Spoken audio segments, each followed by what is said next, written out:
Dhaggeeffattoota qophii raadiyoo sagantaa sagalee misraachoo yooyyaa bakka jirtanutti araarri nageenyi fi arjummaan gooftaa keenya Yesuus Kiristoos almasih isa isiniif haa baay'atuuti. Guyyaadhaa seenaa dhugaa jiraataa biyya Naayijeeriyaa kan ta'e Amaanu'eel Amoots qabannee isiniif dhiyaanneerra. Amaanu'eel Amoots Gooftaa Yesuusitti osoo amanee hin fayyin duratti ergamaa seexanaa ta'e isaan jireenya dukkanaa sukkanneessaa keessa dabarse waan hojjetaa ture. Mala seexanni kiristaanota balleessuuf irratti hojjetu nuuf diidessaa nutti hima. Duubarra garuu akkamitti akka gara Gooftaa Yesuus beekisaatti isatti amaniisaatti akka dhufe achiin duuba haala si'oolii fi achi jiru hunda argee achiin duuba immoo gara mootummaa waaqaatti mootummaa samayii kan warra Gooftaa Yesuusitti amananii isa hordofaa akka sagalee dubbii qonqoo isaa jiraataniif qophaa'es argee kana hundumaa booda du'aa ka'ee dhugaa arge kana dhugaa ba'e isiniif qabannee dhiyaanneerra. Barumsa guddaa jireenyaaf tajaajila keessaniif ta'u irraa argattan jennee abdii guutuu qabna.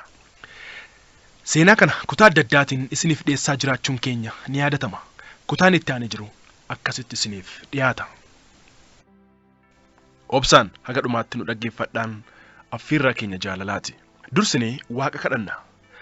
Waaqa bara baraa jireenya nuuf kennitee carraa kana nuuf kennitee ergaati karaa tajaajilaa keetii kanaan nuuf dabarsite akka dhageenyuuf carraa kana waan nuuf kenniteef galanni ulfinneef kabajisiif ta'uuti. Amma kunoo nus ergaa kana yoo dabarsinu nu gargaari. Lubbuun yookaan namni ergaa kana dhage'u kamiyyuu seenaa dhugaa kanarraa barumsa guddaa fudhatee jireenyaaf tajaajila isaatti jijjiiramni fi guddinni eebbi addaa haa ta'uufi. Namni haarinni kan Gooftaa Yesuus hin beeknes ergaa kana dhaga'ee gara fayyinnaatti akka dhufuuf Waaqa hafuura keetti qulqullichaan isa gargaare. Karoorri fi hojiin seexanaa kamiyyuu kan diigame haa ta'uuti. Kana hundumaa waan gootuuf galatoomi. Maqaa Gooftaa Yesuus Kiristoosiitiin akkas jennee walii galleessi kadhannaa. Ameen.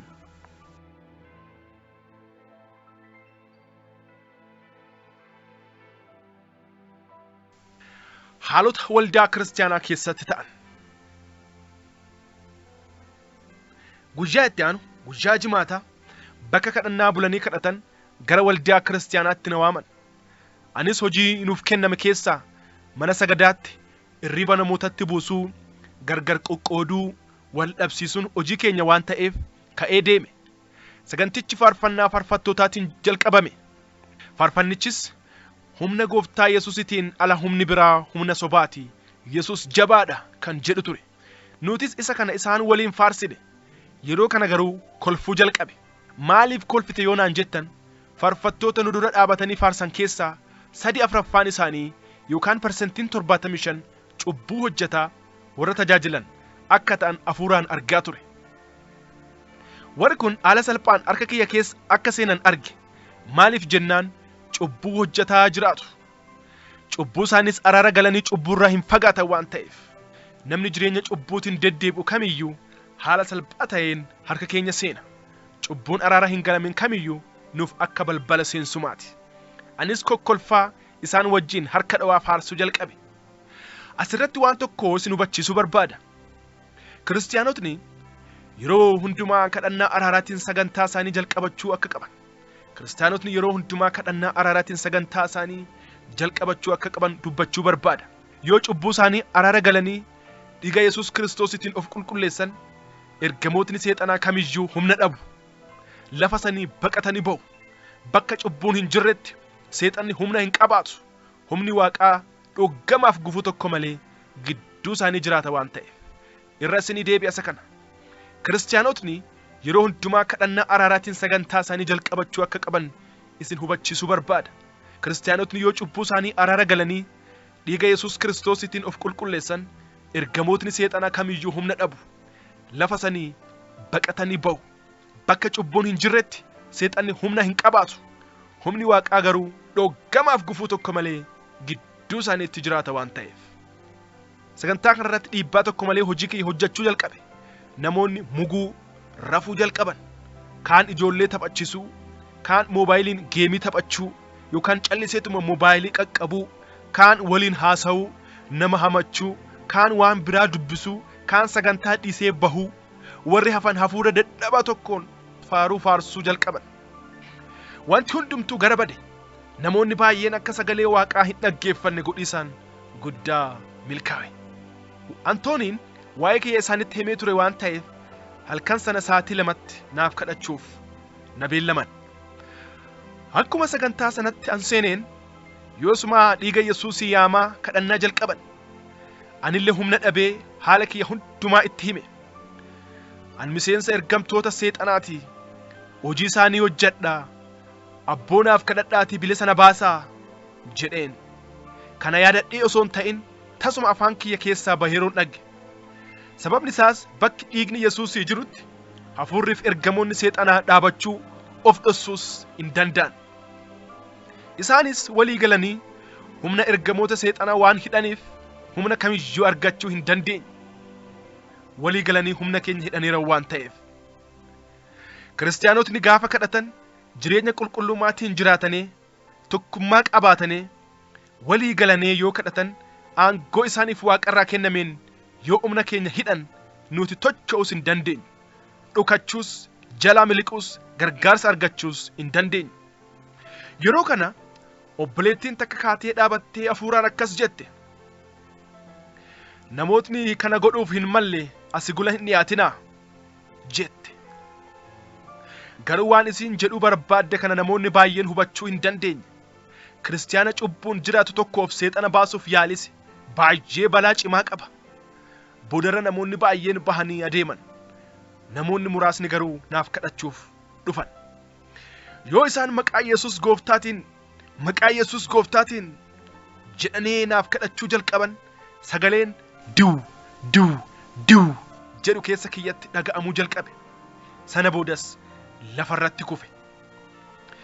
Yoosuma hafuurotni balali'oon keessa kiyyatti sosocho'uu jalqaban. Anis garaa kiyyaan lafa jala loohuu jalqabe. Haala an keessa jiru kanas isaan hafuuraan hubachuu hin dandeenyeeyyu. Itti fufees humna addaatiin guutamee lafaa ka'ee dhaabadhee isaanin loluu jalqabe. Hafuurri hamaanis hafuurri xuraa'aan seexanaa na keessa jirus muraasni na keessaa bahee warra kadhataa jiran keessaa isa tokkotti seene. Namni sunis ana fayyisuuf jecha isaantuu garagalee isaan loluu isaan tumuu jalqabe. Namoonni kaanis isa waliin yeroo fixuu hin barbaanne isaa fi warra biraa kan sodaatan kutaa san keessaa baasanii gara kutaa farfattootaatti galchuun balbala itti qollofan, balbala itti cufan.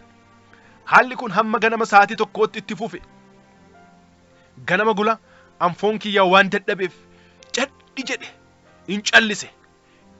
Yeroo kanas warri kadhannarra jiran kun maqaa keessan dubbadhaa isin eenyu jedhanii ijaan na gaafachuu jalqaban. An garuu calluma jedhe. Baay'ee na gaafatanii deebii narraa dhabaneen booda hafuurichi ishee gadhiiseera jedhanii kadhannaa godhanii gargari bahan.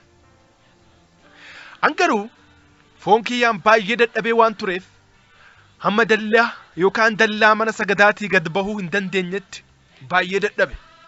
Garuu akkuma ta'ee gad bahe. Akkuma dallaa sana keessaa baheen garuu humna argadhe. Kun kan ta'eef hafuurotni seexanaa muraasni narraa bahanii turan gara kiyyatti deebi'uu isaaniitiif. Sana booda warra waldichaatti tajaajiltoota sanatti baay'ee aare. Haaloo baafachuu qaba jedhee murteeffadhe. Warri kun na arrabsaniiran jedhee of amansiise. Kanaafuu gara Leegoositti deemee humna dabalataa fudhadhee miseensota waldaa kanaa hundumarratti haaloo bahuuf murteeffadhe.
Jaalatamtoota dhaggeeffattoota keenya seenaa dhugaa obbo Amaanu'eel Amoots isiniif dhiyeessine kanarraa waan guddaa akka barattan homaa shakkii hin qabnu sagantaa keenya guyyaa dhallee kanumaan fixanna. Kana booda maaltu ta'a laata?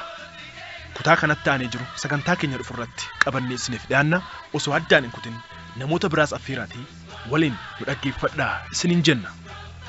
Kan isin waliin ture Mootummaa WAAQAYYOOTTI bidireeti. Sagantaa keenya kanarratti yaada qabdanuuf gaaffii kitaaba qulqulluu akkasumas kadhannaaf karaa lakkoofsa moobaayilii 09 13 71 0868 nuuf bilbilaa yookaan nuuf barreessaa. Sagantaa sagalee misraachuu kan yeroo hundumaa wixataaf kibxata halkan sa'aatii 1 daqiiqaa 45 haga sa'aatii 2tti meetir baandii 25 irratti nu dhaggeeffachuu keessan itti fufaa. Sagantoota biraas akkasuma guyyaa hundumaa dhaggeeffadhaa. Namoota biraas nuuf affeeraa, nuuf kadhadhaan ergaa keenya yeroo hundumaatii baay'ee moo sin jaalannaa nuuf jiraadhaa. Bulaa.